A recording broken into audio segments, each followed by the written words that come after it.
Pemirsa, saling tolak proposal damai Amerika Serikat dan Iran membuat konflik di Timur Tengah tak kunjung usai. Kini giliran Trump yang menolak proposal Iran. Iran pun membalas tak akan menundukkan kepala kepada musuh.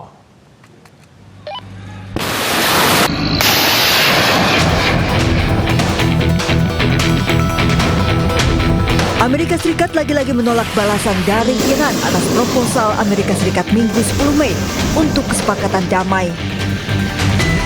Penolakan Amerika membuat harapan berakhirnya konflik Timur Tengah yang telah berlangsung 2 bulan lebih menjadi pupus. Dalam media sosialnya, Presiden Amerika Serikat Donald Trump baru membaca tanggapan Iran dan mengaku tidak menyukainya serta menyebut tidak bisa menerima tanggapan Iran. Tak berselang lama, Teheran merespon penolakan Amerika dengan menyebut tidak akan menundukkan kepala mereka ke hadapan musuh.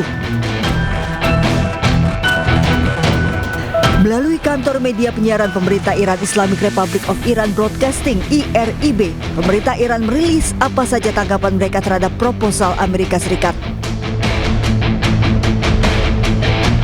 Iran minta Amerika harus membayar ganti rugi perang ke Iran. Amerika harus mencabut sanksi ekspor minyak Iran dan melepaskan aset Iran yang diblokir oleh Amerika.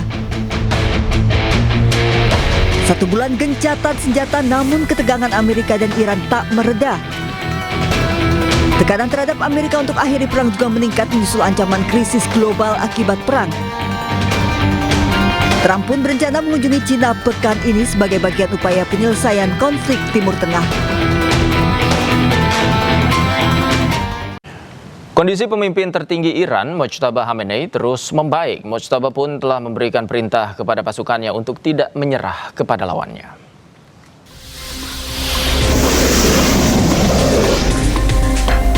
Konflik antara Amerika Serikat, Israel, dan Iran telah berlangsung selama 2 bulan.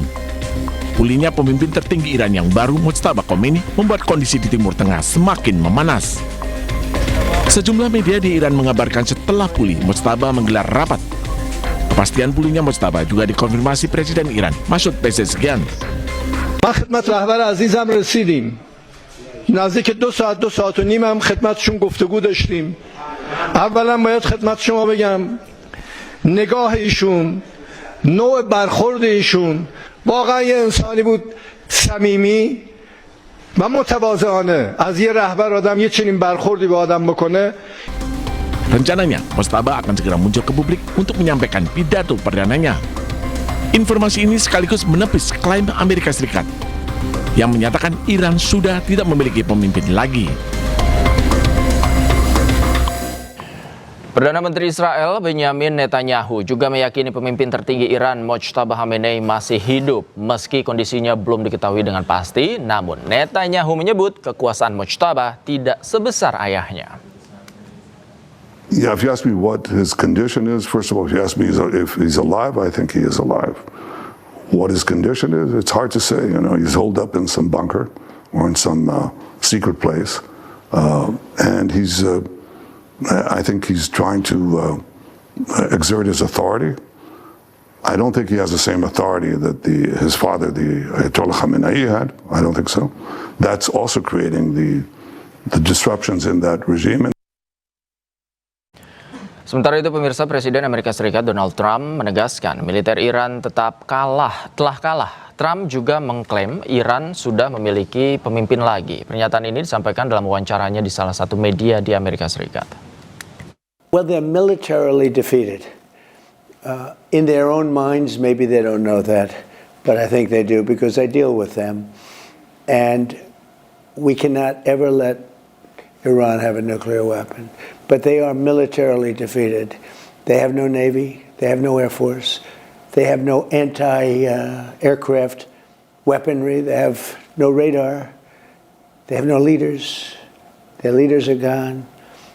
The first set, the A team is gone, the B team is gone, and part of the C team is gone.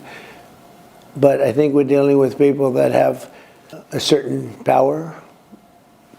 It's very interesting because, you know, they make a deal and then they break it, then they make a deal, they break it. It's a difficult group, but from a military standpoint, I mean, if we left today It would take them 20 years to rebuild. We'll get that at some point, whatever we want. We have it surveilled. I did a thing called Space Force, and they are watching that if somebody walked in, they can tell you his name, his address, the number of his badge. No, we have that very well surveilled. If anybody got near the place, we will know about it, and we'll blow them up. We'll blow them up. They are defeated, but that doesn't mean they're done. We could go in for 2 more weeks and do every single target. We have certain targets that we wanted to, and we've done probably 70% of them. But we have other targets that we could conceivably hit. But even if we didn't do that, that would just be final touches. But even if we didn't do that, it would take them many years to rebuild. We cannot let Iran have a nuclear weapon because they're crazy. We cannot let them have access to nuclear. Obama did it.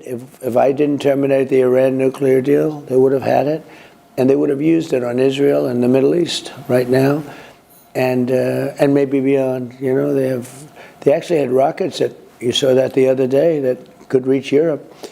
They would have used it 100%. And by the way, not 50% or 100%. They would have used it. Pemirsa, Presiden Amerika Serikat Donald Trump akan berkunjung ke China untuk bertemu Presiden Xi Jinping. Keduanya akan membahas perang di Timur Tengah, stabilitas Selat Hormuz, dan perdagangan global.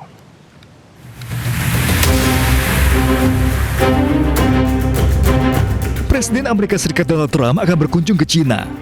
Trump dijadwalkan tiba di China pada 13 Mei 2026 dan akan berada di sana selama 3 hari. Wakil Sekretaris Pers Utama Gedung Putih, Anna Kelly, menyebut kunjungan Presiden Amerika Serikat memberi makna simbolis yang luar biasa dan berfokus pada menyeimbangkan kembali hubungan dengan China. Seperti disampaikan Senator Amerika Serikat Steve Daines saat bertemu Menteri Luar Negeri China Wang Yi, bahwa pihaknya menyuruhkan hubungan stabil dan kooperatif antara China dengan Amerika Serikat. Sementara itu, sejumlah pihak menilai Amerika Serikat akan berupaya menekan China terkait perang antara Amerika dengan Iran dan juga mengenai perdagangan global. Sebelumnya, Amerika Serikat pernah mengancam China dan menuduh China memasuk senjata ke Iran untuk perang di Timur Tengah. Situasi pun sempat memanas setelah China menerima kunjungan Menteri Luar Negeri Iran untuk pertama kalinya beberapa waktu lalu. Pertemuan membahas upaya damai antara Amerika Serikat Israel dengan Iran, stabilitas Selat Hormuz, dan dukungan terhadap program nuklir damai milik Iran. Israel mengklaim telah menyerang 40 lokasi yang diduga milik Hizbullah di Lebanon Selatan. Usai jeda, iNews Sore segera kembali.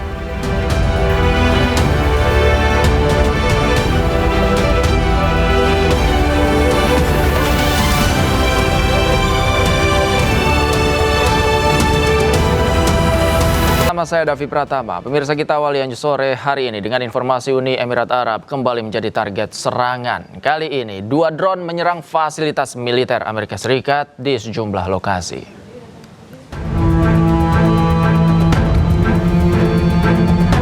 Bandara Internasional Dubai menjadi target serangan rudal. Meskipun sistem pertahanan udara Uni Emirat Arab berhasil mencegat sebagian proyektil, namun puing-puingnya merusak sejumlah area terminal.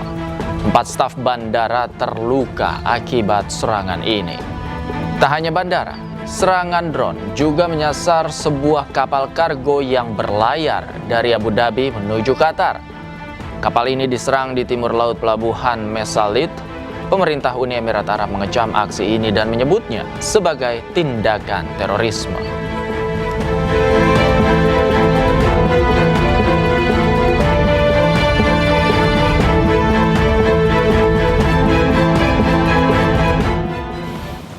Hingga hari ini sejumlah kapal masih tertahan di Selat Hormuz akibat situasi yang memanas di Timur Tengah.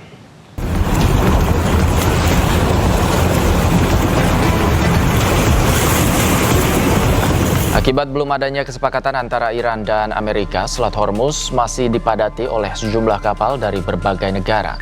Kapal-kapal ini terjebak di Selat Hormuz di antara blokade yang dilakukan Amerika dan aturan baru yang diberlakukan oleh Iran.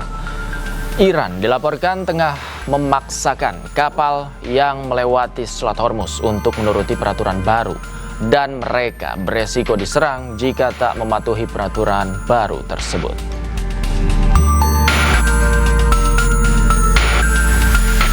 Kapal induk Prancis terlihat bergerak melewati terusan Suez menuju Laut Merah dan Teluk Aden. Pengerahan kapal tempur ini terjadi setelah berulang kali mendapat kritik dari Amerika Serikat terhadap NATO karena dianggap tidak bersikap terhadap penutupan Selat Hormuz oleh Iran.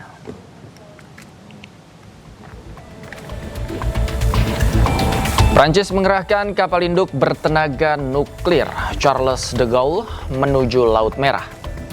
Langkah ini merupakan bagian dari rencana misi gabungan Prancis dan Inggris untuk memulihkan keamanan pelayaran di Selat Hormuz.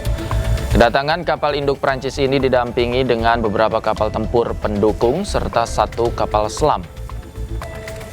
Kapal-kapal tersebut dikerahkan oleh negara-negara sekutu Eropa, termasuk Italia dan Belanda.